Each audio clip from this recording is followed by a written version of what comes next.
যে পর্যন্ত ইসরাককে না বসাবে সেই পর্যন্ত আমরা রাজপথ ছাড়বো না। ইভেন দেখি কতজন খুন করতে পারে, কতজন গুম করতে পারে, আমরা সেটা দেখে নিব।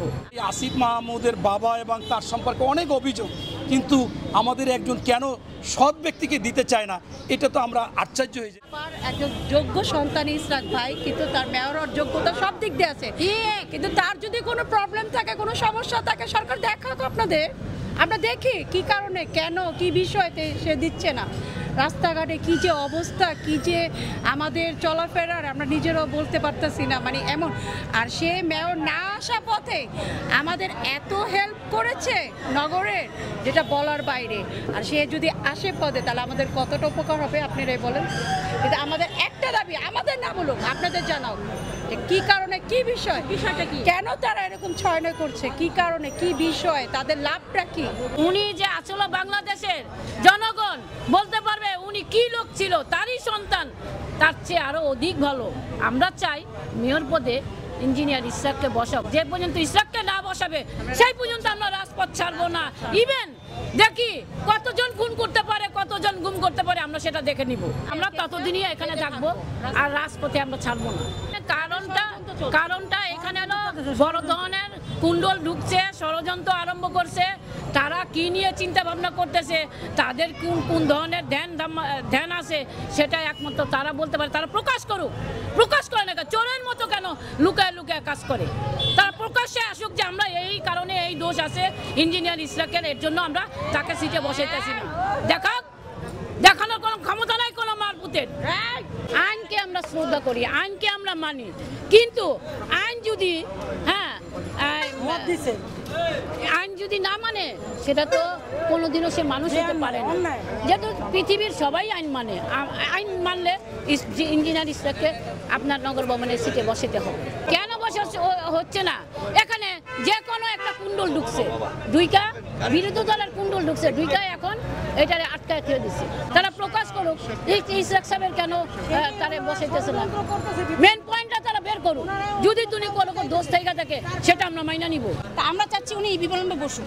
ওনার তো এই দেওয়া হয়ে গেছে, কোর্ট থেকে আপিল পেয়ে গেছে উনি, এখন কেন উনি হচ্ছে না, কেন বিলম্ব হচ্ছে? রাস্তাঘাট যেখানে সেখানে কেটে রাখছে, সেই কাজগুলো হচ্ছে না, মশা মাছি হচ্ছে, ময়লা নিচ্ছে না ঠিক মতো। এগুলো থেকে আমরা খুবই বিরক্ত হচ্ছি, বাচ্চাদের নিয়ে স্কুলে যেতে পারছি না, সব রকম বিলম্ব ওনারা ফেলছে। তাহলে আমরা চাচ্ছি যত তাড়াতাড়ি পারুক আমাদের ইঞ্জিনিয়ার সাহেবকে ওনাদের দেওয়া। কেন দিচ্ছে না, সেই ষড়যন্ত্র কারা করছে, ষড়যন্ত্রগুলো সেগুলো আমরা জানতে চাই।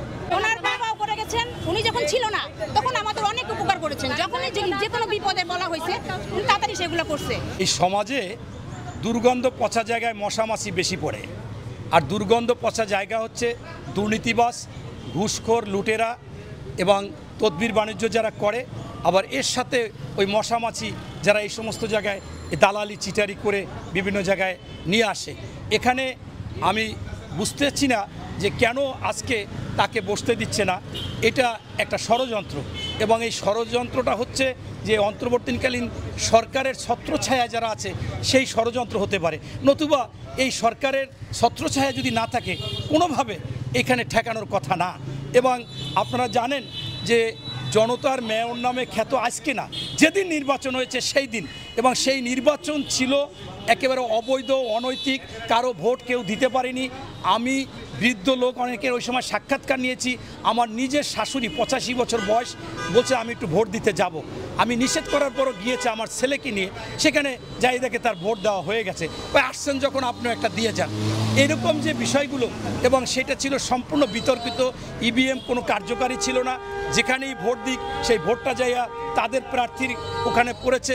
এবং ফজলে নূর তাপস নির্বাচিত হওয়ার পরে তাদের যে সাবেক মেয়র ছিল সাহিদ খোকন, সেই সাহিদ খোকন সমালোচনা করেছে যে এ দুর্নীতিতে একটা রাঘব বোয়াল, এবং সেইখানে আপনার এই নির্বাচন গ্রহণযোগ্য ছিল না, প্রার্থী গ্রহণযোগ্য ছিল না, মানুষের কাছে গ্রহণযোগ্য ছিল না তাদের বিরুদ্ধে। সেই সময় কিন্তু জনতার মেয়র ছিল ইশরাক।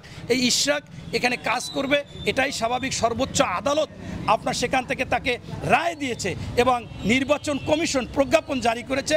এই ষড়যন্ত্রকে রুখে দাঁড়াতে হবে। আমরা গণতান্ত্রিকভাবে ওনাকে এই স্বপদে বহাল চাই, এবং এই মেয়র হিসেবে তাকে আমরা দেখতে চাই। এই সরকার, প্রধান উপদেষ্টা এবং বিশেষ করে আসিফ মাহমুদ ইনি মেনে নিবে। এবং আপনারা জানেন যে এই আসিফ মাহমুদের বাবা এবং তার সম্পর্কে অনেক অভিযোগ, কিন্তু আমাদের একজন কেন সৎ ব্যক্তিকে দিতে চায় না, এটা তো আমরা আশ্চর্য হয়ে যাই।